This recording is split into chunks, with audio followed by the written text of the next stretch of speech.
Hello बच्चों, let's see this question. This question says what is ecological diversity. तो हमें बताना है इकोलॉजिकल डाइवर्सिटी होती क्या है। Let's see the key concept here.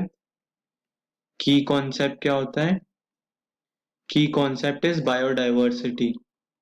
Biodiversity biodiversity में होता क्या है कि diversity diversity exist diversity exist from species level to biome level तक और टू मैक्रोस्कोपिक लेवल। इसका मतलब क्या हुआ?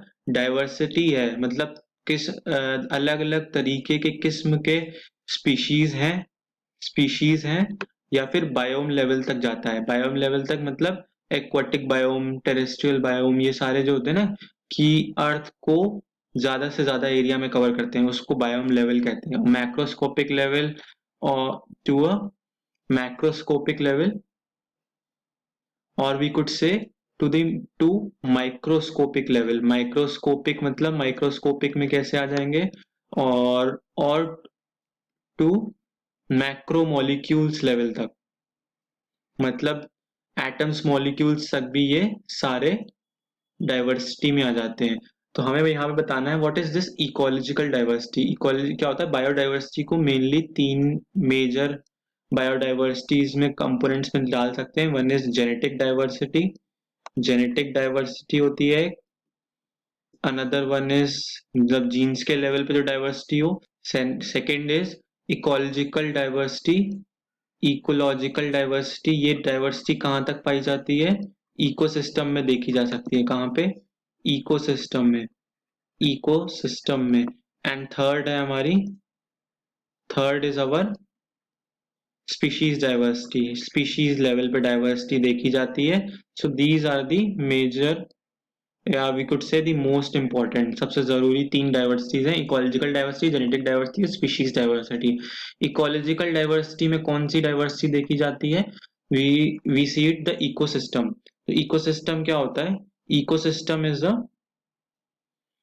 इंटरैक्शन बिटवीन, इसके बीच में interaction biotic between biotic biotic and abiotic components of the environment. Abiotic components of the environment.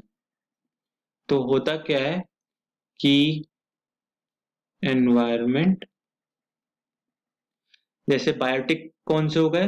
We could have organism, कोई भी ऑर्गेनिज्म का, मान लीजिए कि वी हैव ह्यूमन, और we could say any animal, human और एनिमल्स। एबायोटिक कंपोनेंट क्या हो गए? We have temperature, we have wind, or we could say this air, we have soil, we have pH।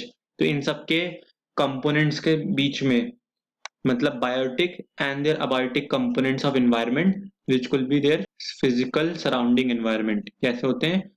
Physical surrounding physical surrounding environment. So we could say कि उनके physical surrounding environment से जो interaction होता है biotic components का, that is our ecosystem. तो ecological diversity क्या होती है? इकोसिस्टम में डाइवर्सिटी देखी जाती है। फॉर एग्जांपल, अगर हम एग्जांपल लें इंडिया का, इंडिया में हमारे कितने तरीके के इकोसिस्टम है? We have desert ecosystem. हमारे पास कैसा इकोसिस्टम है? डेजर्ट इकोसिस्टम है। वी हैव एस्चुरीज, मतलब जहाँ पे रिवर्स सी को मिलती हैं, we have estuaries. We have wetlands, जहाँ पे हमेशा फ्लड्स रहते हैं टेम्परली या seasonally. We have mangrove forest, जहाँ पे ब्रैकिश वाटर में पानी होता है, मतलब सॉल्ट वाटर में पेड़ उगते हैं और रूट्स ऊपर आती हैं।